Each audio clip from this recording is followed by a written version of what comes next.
Right. ఇదే గ్రామానికి సంబంధించిన వాళ్ళు మనతో పాటు ఉన్నారు. వాళ్ళతో మాట్లాడే ప్రయత్నం చేద్దాం. అసలు ఏమైంది? ఎందుకంటే చాలా వరకు మనం చూస్తున్నాం. ఇక్కడ రోడ్లు ధ్వంసమైనాయి. ఇక్కడ ఏదైతే వ్యవసాయ పరికరాలు కూడా చాలా వరకు ధ్వంసమైన పరిస్థితి కనిపిస్తుంది. వాళ్ళని అడిగి తెలుసుకుందాం. అన్న అసలు ఏమైంది? ఎందుకు? అంటే ఎప్పుడైనా ఈ విధంగా వరదలు ఇంత దారుణంగా కొట్టుకుపోయిన పరిస్థితి కనిపించిందా? ఎప్పుడు జరగలేదు. ఒక 85లో ఒక్కసారి వచ్చింది గానీ, 1985లో వచ్చింది ఒకసారి. 85, 86లో ఇంత తక్కువొచ్చేసింది. ఈసారి బాగా వచ్చేసింది. అంటే 2 రోజుల నుంచి తుఫానొస్తుంది. ఆ! వస్తే మొన్న ఆ రోజు మన ఇలా ఆదివారం అనుకుంటా. ఆ రోజు శనివారం నైట్ నుంచి స్టార్ట్. తెల్లారి నైట్ నుంచి ఆదివారం 3 కాంచి బాగా భారీ వర్షం పడ్డది. కుంభవృష్టి. హ్మ్. ఆ వర్షానికి తెల్లవారేసరికి మొత్తం చెరువు అలుగుబొస్తుంది. బాగా బీభత్సంగా. అలుగుబోయటం వల్ల ఈ వరదకి అక్కడ ఒక కుటుంబం గూడా అక్కడ గోల చేసుకునే వాళ్ళు ఫ్యామిలీ గూడా. పైకి పైకి రాలేకపోయారు. పైకి రాలేక అక్కడ ఇంటి మీద ఎక్కారు. తర్వాత వాళ్ళు గూడా ఎవరు దాన్ని రక్షించలేదు. 3 వాళ్ళు గూడా ఇల్లు కూలి చచ్చిపోవడం జరిగింది. ఏ ఏ టైంకి జరిగింది ఇదంతా? వాళ్ళ ఇంటి మీదకి ఎక్కడం గాని? ఇది ఉదయం 5 కల్లా. ఆ! ఉదయం 5కి 3 గంటల నుంచి 5 వరకి అతి భారీ వర్షం అన్నమాట. కుంభవృష్టి. అంటే బయటకు రానికి పరిస్థితి లేదా? లేదు వాళ్ళకి ఛాన్స్ లేదు. లేదు వాళ్ళకి వద్దని కూడా. హ్మ్. వాళ్ళ ఇంట్లోనే ఉన్నారు. ఈ లోపల వర్షం మొత్తం ఇదైంది. బాగా వాటర్ వచ్చేసింది. బాగా ప్రమాదం ఇదయ్యి అలుగు పెట్టడం జరిగింది.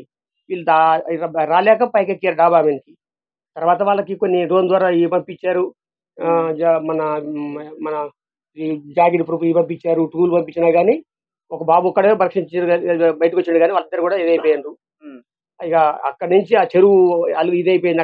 ఇక్కడ చెరువు పోటెత్తి అక్కడ కాలువ 2 దగ్గర కెనాల్ తెగింది. ఇక్కడికి పోతే మన పాలేరు వైపు చూసుకుంటే అక్కడ కూడా కెనాల్ తెగిపోయింది. అతి భయంకరమైన దృశ్యం అన్నమాట ఇది.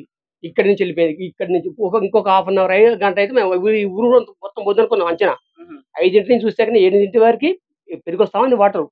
ఇదే 10 వరకు కంటిన్యూ అయితే ఈ ఊరు కూడా పోద్దనుకున్నాం. కానీ అక్కడ ఆగటం తోటి కొంతవరకు గాలి పీల్చుకోరు కొంత. మనం చాలా వరకు మేము గ్రామం చూస్తూ వస్తున్నామన్న. చాలా వరకు రోడ్లు ధ్వంసమైనాయి. వ్యవసాయ పరికరాలు ధ్వంసం అయిపోయినాయి.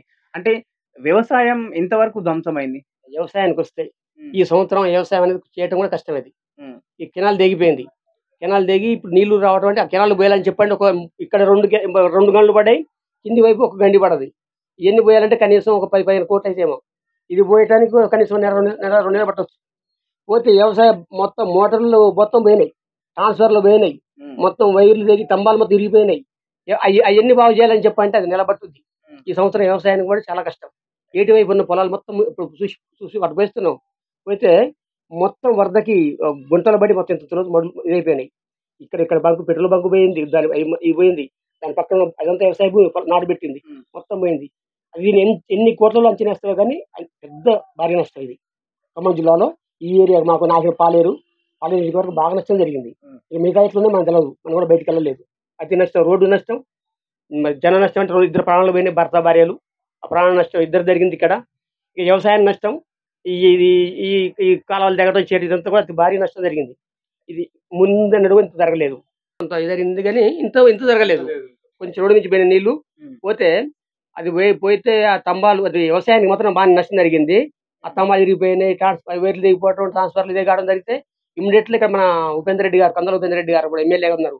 ఈయన ఫోన్ చేయటం పైనుంచి మరి కేసీఆర్ ఆదేశాల మేరకు ఇమ్మీడియేట్‌గా పంపించేసి ఏఈలు, డీఈలు మొత్తం లైన్ మ్యాన్‌లు మొత్తం అక్కడికొచ్చారు. వచ్చి ప్రతి ఒక రైతు మీద పైసా పెట్టకుండా మొత్తం లైన్‌లు మొత్తం కొత్త స్తంభాలు ఎంచారు. వైర్లు, ట్రాన్స్‌ఫార్మర్‌లు మొత్తం ఎంచారు పోయినసారి.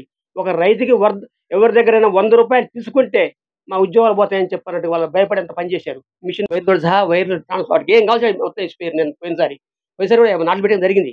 కానీ ఇంత జరగలేదు. ఈసారి అతి భారీ ఎత్తున జరిగిందిగ. అంటే ఎందుకు ఇంత భారీగా చాలా మనం చూడొచ్చు. ఆ వాగు నుంచి దాదాపు 200 మీటర్ల వరకు వరద కొట్టుకుపోవడం చూస్తున్నాం. అంటే ఎందుకు? అంటే చాలా వరకు వాగును ఆక్రమించుకున్నందుక ఇంత బయటకు రావడం జరిగింది? ఇది ఆక్రమించుకోవడం కూడా కాదు.